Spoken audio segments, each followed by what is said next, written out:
Inilah sosok Irwan Hermawan, mantan komisaris PT Solitech Media Energy. Dalam surat dakwaannya, Irwan diduga telah melakukan tindak pidana memperkaya diri sendiri atau orang lain sebesar 119 miliar rupiah. Dari mulut Irwan Hermawan inilah nama-nama penerima aliran dana korupsi BTS Bakti terus digali oleh jaksa penuntut maupun majelis hakim. Sebab nyatanya, uang yang telah disalurkan ke pihak-pihak lain di kasus ini tidak kurang dari 243 miliar rupiah. Gara-gara itulah Irwan terlihat begitu takut.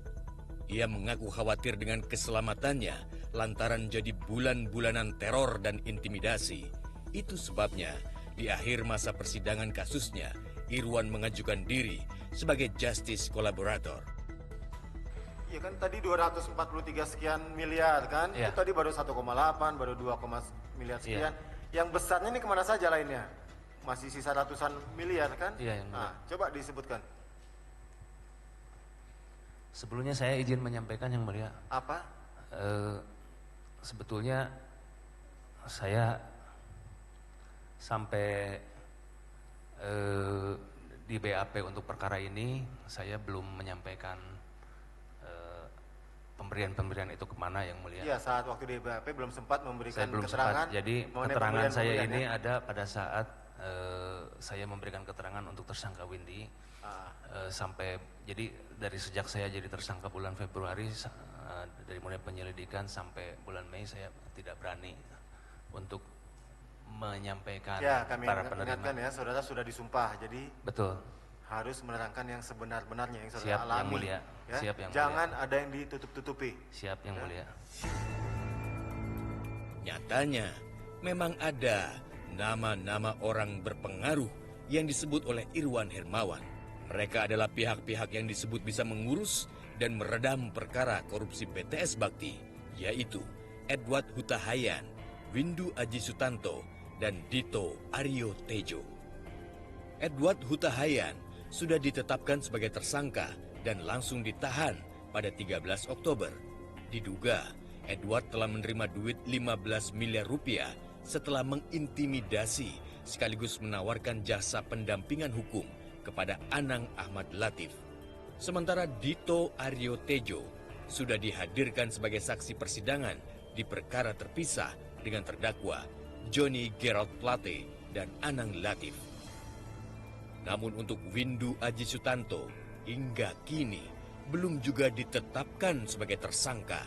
Padahal Windu Aji Sutanto kini sudah berada di balik terali besi gara-gara ditetapkan sebagai tersangka dalam kasus korupsi nikel.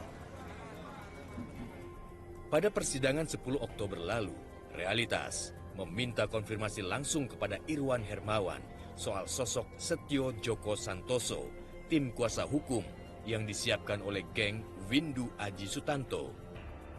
Setio ini lawyer yang dimaksud nggak, Pak? Kenapa? Setio yang lawyer kerja sama Windu Aji. Ini bukan orangnya? Iya. Bener ya? Oh, kalau ini Suryo yang Bapak maksud ini? Oh, nggak tahu saya. Hah? Yang bener, Pak? Yang ini Suryo? Saya nggak tahu. Yang... Ya, bener nggak? Saya nggak tahu Yang Mulia. Nggak tahu ya? Nggak pernah. Oke. Ya, kami baru saja bertemu dengan Irwan Hermawan untuk mengkonfirmasi terkait dengan sosok Setio, di mana pada persidangan sebelumnya Irwan Hermawan memberikan kesaksian bahwa ia telah menyerahkan uang sekitar 66 miliar rupiah kepada Windu Aji Sutanto dan juga sosok Setio. Kami kemudian mengkonfirmasi apakah benar foto yang kami punya ini adalah Setio Joko Santoso.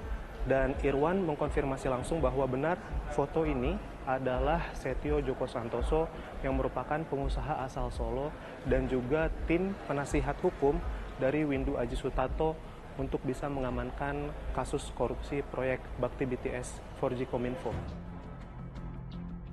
Aliran uang jumbo lain yang bersumber dari dana korupsi BTS Bakti adalah sebesar 70 miliar rupiah kepada Nistra Yohan. Uang tersebut dialirkan untuk Komisi 1 DPR. Namun hingga kini, Nistra tidak pernah menampakkan batang hidungnya sama sekali. Nama Nisra Yohan muncul sebagai fakta persidangan beberapa waktu lalu. Ia disebut menerima uang senilai 70 miliar rupiah yang diberikan melalui tersangka Windy Purnama dan diantarkan sebanyak 2 kali di rumahnya, yaitu di daerah Gandul, Depok, dan juga di salah satu hotel di kawasan Sentul, Bogor. Nisra Yohan sendiri merupakan staf ahli dari Sugiono yang merupakan anggota Komisi 1 DPR RI. Namun hingga kini keberadaan Nisra Yohan masih menjadi misteri. Sudah 3 kali ia dipanggil oleh Kejaksaan Agung, namun hingga detik ini ia belum juga menampakkan dirinya dan memenuhi panggilan tersebut.